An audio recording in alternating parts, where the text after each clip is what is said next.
Thank you, Committee Secretary. Well, first of all, Attorney Acosta, to our PAO Chief, actually, talagang gusto kong makapunta kayo dito dahil sa dami po naming hinihear na mga agencies, ang PAO lang ang nakita kong nakagastos ng kanilang pondo 100%. No? Lahat ng mga agencies na punta na hear namin dito, hindi nauubos yung kanilang pondo. So that speaks of efficiency and also good management. Yung mga ibang opisina, in fact, pinupush pa namin sila na gastusin yung pondo dahil pag naka-appropriate na yung pondo, alam niyo naman, sayang pag hindi ginagastos. And I also saw in the report na yung mga field lawyer positions ninyo, almost lahat na fill up rin. No? 99.93% ang fill up rate. Another, I think for me, this is another accomplishment. Again, many agencies, hirap na hirap punuin yung kanilang mga authorized positions. Sayang kasi andun na yung authorized positions at hindi na-fill up. So, naiiwan lang yung pondo. No? So, I congratulate the PAO. Other than giving our poor constituents access to justice, but also managing the department very well by making sure that all the appropriations are fully spent wisely and also the authorized positions are fully filled up. So I congratulate PAO for those achievements. No? Yeah. Thank you so much, Chairperson, Senator Win Gatchalian, for your remarks na lalo po kami ma-inspire para sa maralitang Pilipino sa inyong pag-analisa kung paano nagtatrabaho ang buong pwersa ng PAO. Maraming salamat po.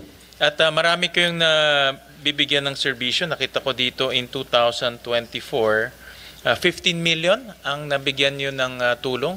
Napakalaki yun na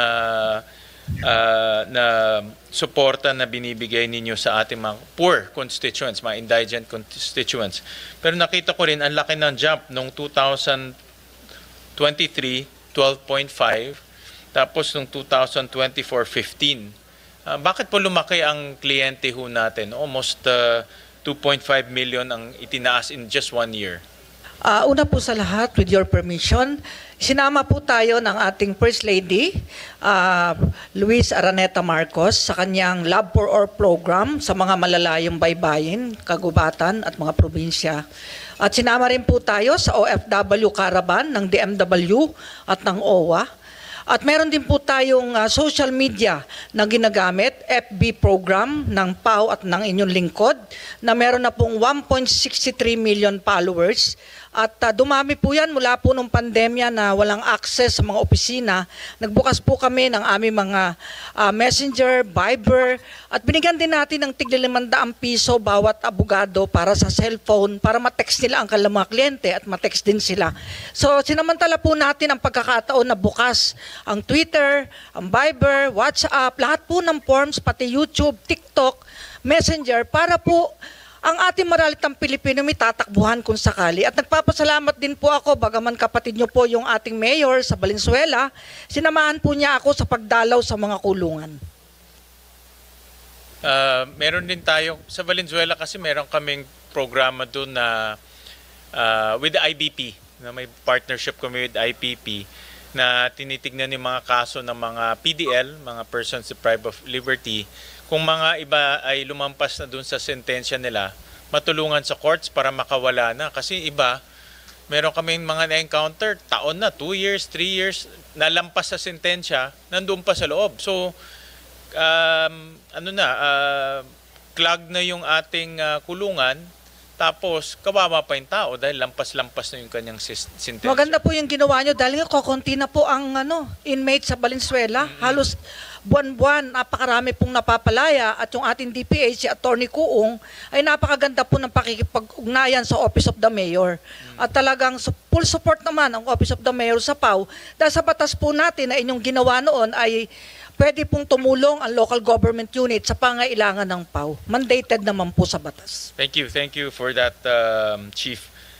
Nakita ko na ang ideal Based on our notes, and correct me if I'm wrong, but ang ideal number of lawyers ng PAO based on the clients is 3,600. Tama po ba? No? Pero ngayon meron tayong 2,681. So a deficiency of almost 1,000 lawyers. Tama po ba? Based on data. Opo, kasi ang ating mga piskal po ay 1 court, 2 prosecutors. Ang PAO po nasa ay isang court, isang PAO. Pang criminal case lang po 'yon. Pero po paano yung labor cases natin para sa mga obrero? Paano rin po yung ating mga counterpart ng Solicitor General sa mga apila? Paano naman po yung mga attend sa mga preliminary investigation at mga quasi-judicial cases ng maralitang Pilipino? Kaya ang bawat PAO po ay talagang overwork. Halos every quarter may lumaalis po, nagpipiskal, nagja-judge, napakalakas ng turnover. Kaya alang nangyari po kay PAO Chief kundi maging teacher na lang ng mga bagong pasa para po maging epektibo sila. Pero pag naka 5 years, ayun, judge na, piskal na. At may mga justices na rin po sa Korte Suprema na galing sa PAO, sa CA, sa Sandigan. At talagang okay lang po yon dahil magandang source po ang PAO ng well-trained lawyers saka sanay na talagang honest at hindi tumatanggap ng bayad sa kliyente. I think sa mga abogado magandang training ground ang PAO dahil talagang ito literally grassroots, no? At yung pinaka mahirap natin mga kababayan ang tinutulungan nila.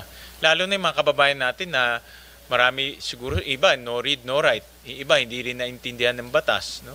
Dahil komplikado yung batas. So magandang training ground na meron silang ganitong connection sa mga kababayan natin para alam nila yung realities on the ground. Ano ba yung talagang nararamdaman ng mga ordinaryong kababayan natin. Kaya ako rin alam ko even nung mayor ako mataas ang turnover papuntang PAO, which ako para sa akin okay yun dahil sabi ko it's a good training ground pag gusto niyo pang umakyat to maging judge, justice, at least naranasan niyo yung pinaka grassroots ng law profession. Nag-aalala lang po ako baka mag-aalisan yung magagaling. Kaya nilalaban po namin ang karapatan ng mga senior na dapat sana kapantay ng sweldo ng mga counterpart namin sa prosecution.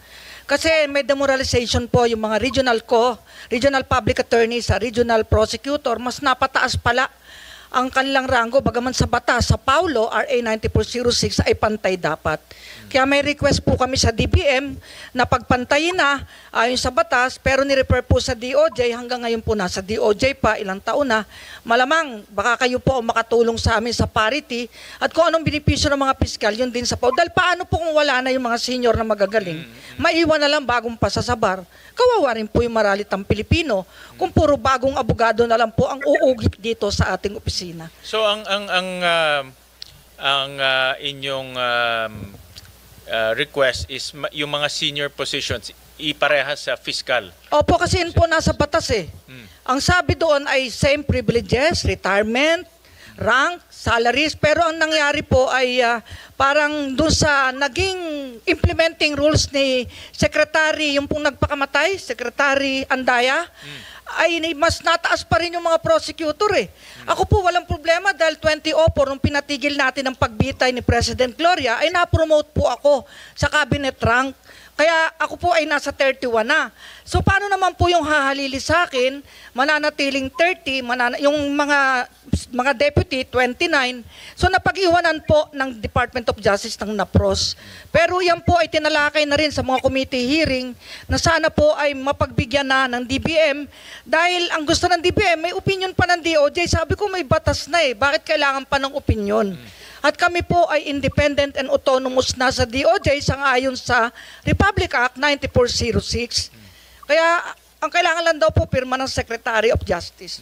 And then after that, may corresponding budget, no? Kasi adjustment pataas yan eh. Opo, ang sabi ko kahit prospective na lang dahil nagtitipid po tayo, payag po yung mga senior, kahit hindi retro noong 2010 pa, kahit prospective, kahit ngayong buwan na to, sa susunod na buwan, pumapayag po kami. Magkano po yung adjustment? Do you have any computation? Bali, one salary grade lang po. Kahit roughly lang, magkano ang adjustment?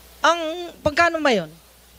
Do you have any... Bali, 17 po yung regional directors natin, and then ang assistant regional ay nasa 21, tsaka yung deputy. Okay. At kung may papalit po sa akin, 30 Magiging 30 lang, step 8, kasi ayaw pumayag ng DOJ, nakapantay ng DOJ Secretary ang magiging rango po. Itong one adjustment up is pantay na with fiscal. Opo, Okay. opo.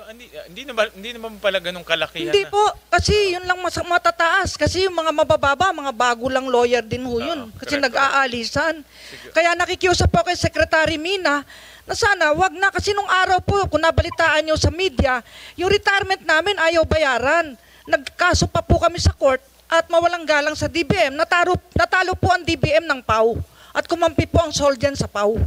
Kaya po ayaw naman naming magkaso dahil ang advice po sa akin ng palasyo ay wag magkakaso, makiusap ng makiusap. Pero ilang taon na rin po kaming nakikiusap.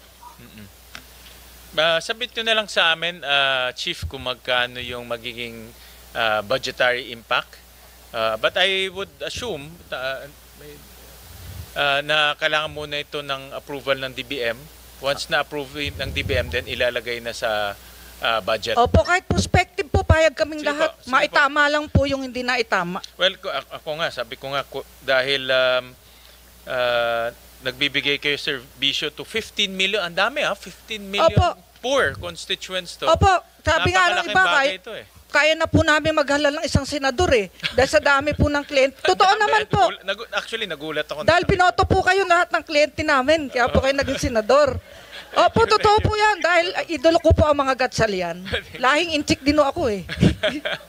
Pero, Chief, dapat maintindihan ng mga kababayan natin, itong mga poor constituents natin, ito yung hirap sa justice, di ba?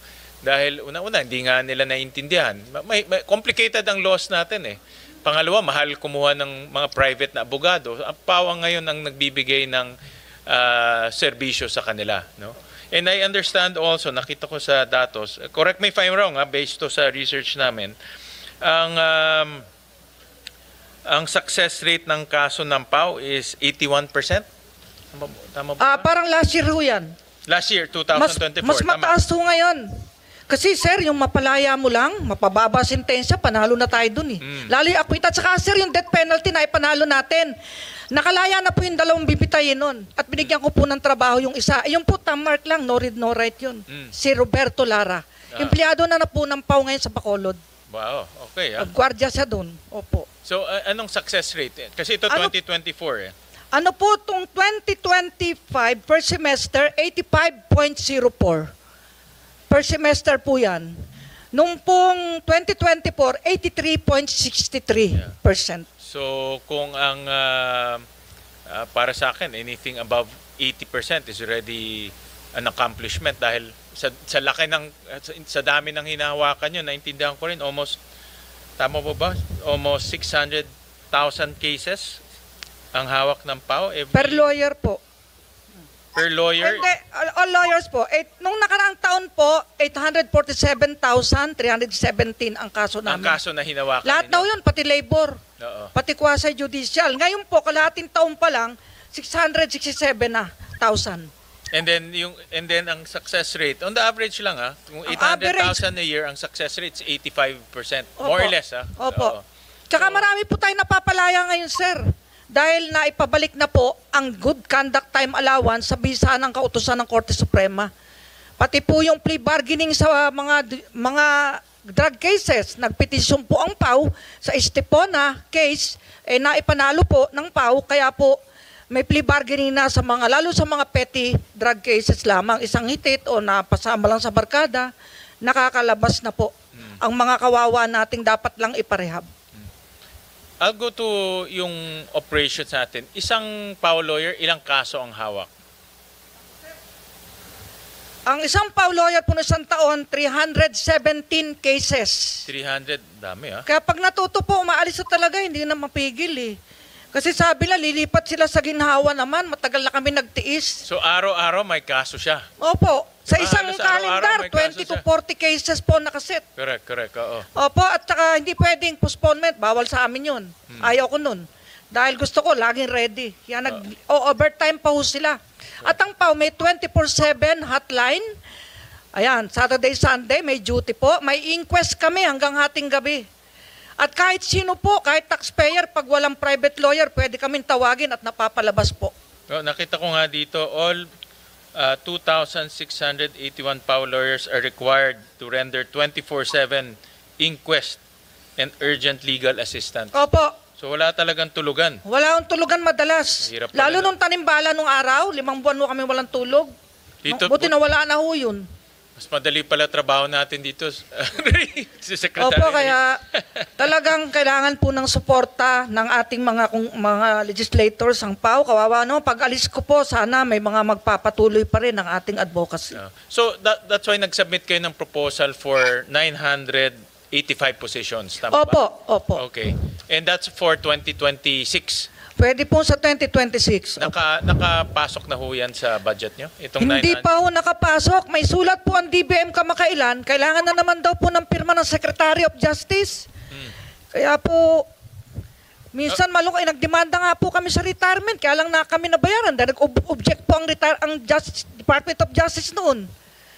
Ewan ko po kung anong gusto ng mga taga-legal nila. Kasi malamang may law sila, hindi pa rin po na-approve hanggang ngayon, yung State Council natin na iwan.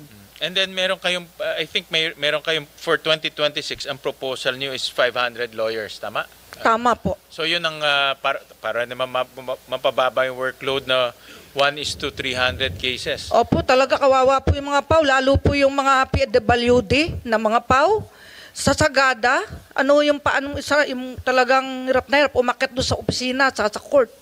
Talagang kailangan po talaga ng suporta ng PAW. Sana, bago po ako mag-retire sa PAW, matupad na yung legacy ko. Bagaman yung building, sir, tulungan niyo po kaming matapos din sana.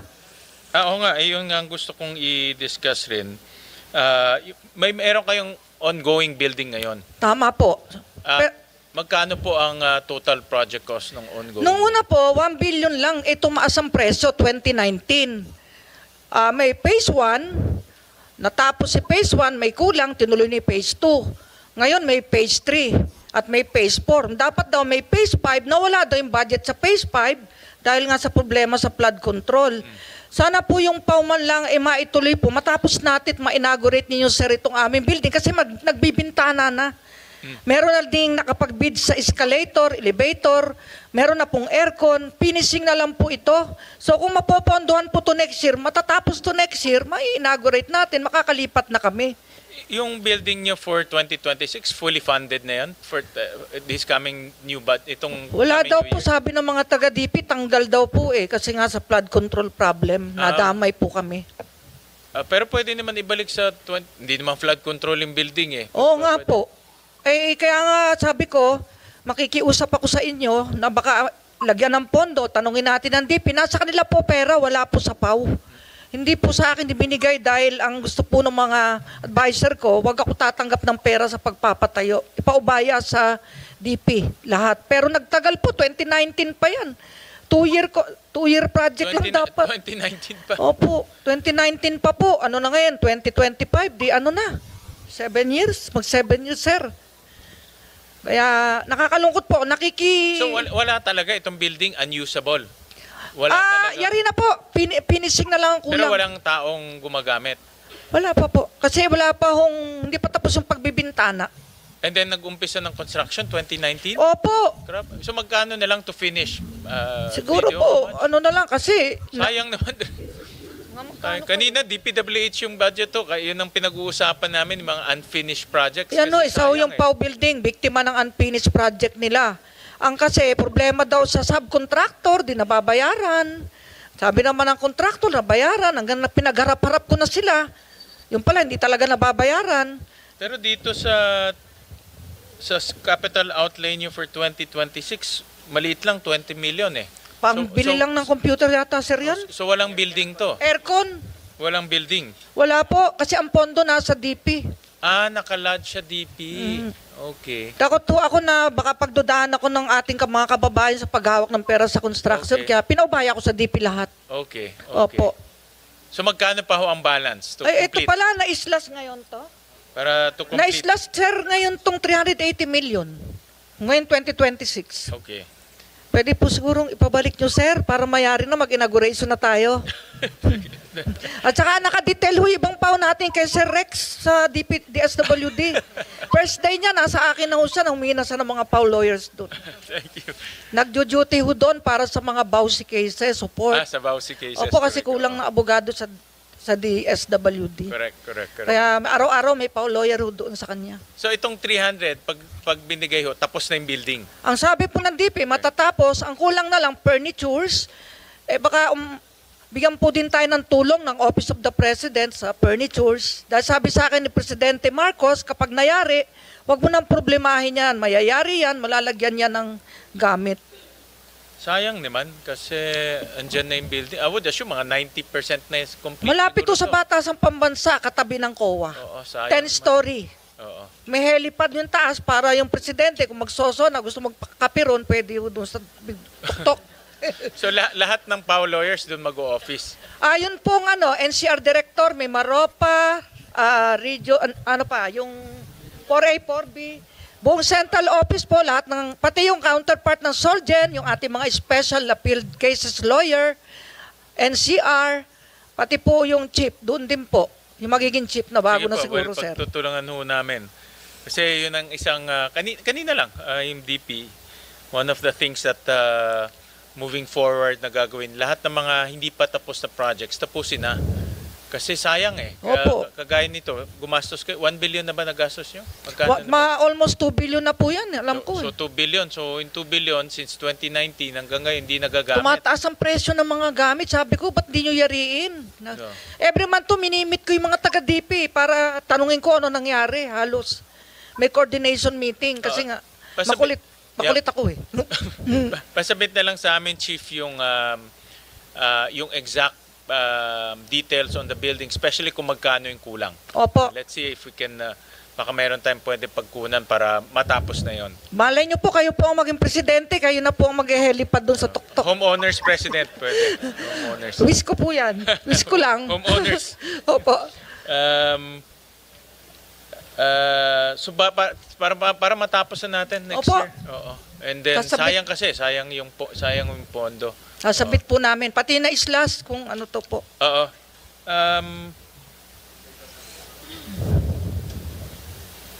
Yung ano ang ideal number of cases per lawyer po ng Per lawyer? ng PAO? Sa private po, yung 10 mahirap na sa isang buwan eh. Tignan nyo naman sa PAO. Kaya 1:300. Oo. Pero kinaya po yan. Kinakaya. Pag Kaya may naman passion. nakita ko, kinakaya naman talaga. O kasi nung araw, PAO lawyer lang po ako sa Manila, 1990 to 93. 3 court ko pa nga eh. Buntis pa ako sa panganay ko. Kaya lang, lagi akong dinudugo nun. Sa pagod. Sabi ko, sana magkaroon ng PAO chief na pagiginhawain yung PAO. Yung pala ako na yung magiging PAO chief. Opo. So I guess yung ideal talaga medyo malayo pa sa gusto natin. Pero next year may 500, 'di ba? Tama. Tama ho, kung mailalagay nyo po yan, Okay. sir. Napakagandang tulong po sa PAO at sa ating maralitang Pilipino. Matutuwa po sila. Nakasama na yan dito sa budget yung additional 500? Hindi pa po. Ay, hindi pa kasama siya? Hindi pa po. Okay. Pinapa-insert po namin sa lower house, hindi po yata na-insert. Si Kong Rupus po ang kausap namin. May sulat kami kay Speaker, kay Kong Rupus, saka sa chairman ng APRO. Pero parang hindi po nasama yung 500 positions. So ang request nyo ho is the building, which is about 380 million. Yung new PAO lawyers, ang base dito is about 1 billion, tama ba? Yung 500 Opo, na, opo. so additional 1 billion for Opo. the 500 PAO lawyers. Hopefully yung 500, I'm sure pwedeng makatulong yan sa pagbaba ng caseload. Opo. Tsaka ma-deter yung pag-alis ng magagaling po. Kasi hindi na masyado mahihirapan.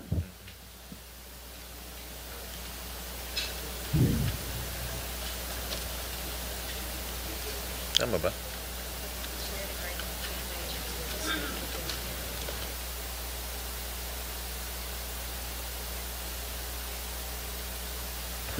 Chief, sa ngayon, I'm sure you're trying your best na mabigyan serbisyo lahat ng mga kababayan natin. Meron bang mga instances na dahil punong-puno na yung mga PAO lawyers natin, hindi nila tinanggap yung case, tapos dahil sa punong-puno na yung kanilang caseload? Meron bang ganyan na mga instances? Bawal po sa amin yun na mag-refuse. Kinakasuhan ko po. Kaya meron kaming administrative cases division doon sa legal po namin. May mga kaso yung iba. Pag tumanggi, ina-admonish ko lang, naawa rin ako. Meron, sir, ang makakamaking problema, psychiatric problem po yung iba na lawyer ko, bumibigay. Kahit may mga doktor kami nag-aalaga sa kanila, bumibigay, anxiety, depression, marami na pong bumigay. Ako na lang hindi bumibigay yata sa dami ng problema ng bayan natin. Opo. Kaya malaking tulong po madagdagan po ang lawyer at magawa yung building natin. Pero may policy kayo na no refuse. Opo, basta qualified po, bawal tumanggi. Kung di mo kaya magpaparelieve ka sa ibang pwedeng Sa iba gumanap. naman, oo. Oo. Kasi with 1:300 caseload, talagang challenging niya. Parang araw-araw, kung meron kang hearing araw-araw, di parang araw-araw mayroon kang ano. Opo, stressful talaga. Lalo yung mga buntis, may anak, talagang mahirap po. And then you said the turnover madalas. Can you, let's say sa isang taon, ilan ang umaalis na mga lawyers? Ang average po, nasa 400 to 500 ang umaalis. Marami rin. Marami po, ka-appoint nga lang, ang dami-dami nung nakaraan, fiscal sa judges. Meron na naman po naka-line up. Nagsasabi naman po sa akin ng mga kinaukulan pagka may alis. Kaya may taking kami ngayong December, sa March, sa May. Lagi kami may taking, pamalit po sa aalis. So out of the 2,600, more or less lang, mga 400 a year ang umaalis. 400 to 500 a year po. Tapos papalitan nyo lahat to ng... Mga bagong pasa na po papalit doon. Tuturuan pa. Kaya kung sana magka-parity, yung mga senior man lang, wag umalis dahil sila po ang professor nila eh. Sila ang magte-train. Opo. Yeah. May mga senior ba? May cases na umaalis rin? Dati po, nagja-judge. Meron din po. Yung mga district head po ngayon, puro district head na naging piskal, saka naging judges. Mga distrito na. Si Atty. Kuong palibasa, best friend niya po yung mayor, si mayor natin doon, kapatid nyo. Ay sabi niya, hindi ako alis, mahal ako ni mayor. Naalagaan naman yata Opo. sila doon. Dinagdagan pa nga po ng local subsidy sila. May mga subsidies. Kasi ang aming philosophy sa Valenzuela, whether judicial ka, PAO, or other national offices, ang binibigyan mo serbisyo, mga taga Valenzuela eh. No? So, yung client sila, 99% taga Valenzuela eh. So, parang kasama na rin namin sa pagbibigay serbisyo. At saka siya lang ang mayor sa buong Pilipinas sa sinamahan ako sa jail. First time in the history in my 25 years as PAO chief. Sabi ko, nagulat ako. Sabi ko, sa darating pong konbensyon namin sa May, siya ang aming magiging outstanding mayor of the Philippines. Totoo yun, sinabi ko na sa kanya. At may singer din kayo doon na napakagaling. Dadalin daw niya.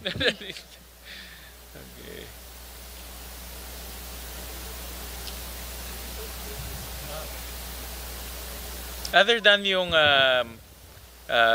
chief, other than yung building, yung 500 na lawyers, are there any more gusto nyong pa-augment para matulungan natin yung PAO lawyers natin? Ako kasi, ang aking pananaw dito, if we help the PAO office, we help our constituents eh. Kasi diretso eh. Yung service na binibigay nyo, diretso sa tao eh. Wala ngang layer to, diretso na kagad. So, are there anything na pwede naming ma-augment o masuportahan kayo para mas maging efficient yung servisyo ninyo? Yun yung punto ng wellness. Kasi ang judges may wellness, 1 month, 30 days. Yung pong fiscal meron din, kami po wala. Natatakot naman po kung pumirma ng order na bigyan sila ng wellness. Paano kung nag-wellness si Pao, walang hawak ng kaso ng maralitang Pilipino, mumurahin naman ako ng mga kliyente. Bakit wala si Pao? Kaya hanggang wala kaming wellness. Kaya iba nagkakasakit, bumibigay talaga. Ang wellness is a time off ba yun? Or ano yun eh? Profitable leave po yun. Okay. Dapat i-consume niya. Okay. Parang pag hindi mo na-consume, hindi ka naman babawasan. Hindi mo naman ma-avail next year, ganun. Pwede lang sabayan ng judge sana. Kasi may mga judge hindi nakakapag-wellness. Kaya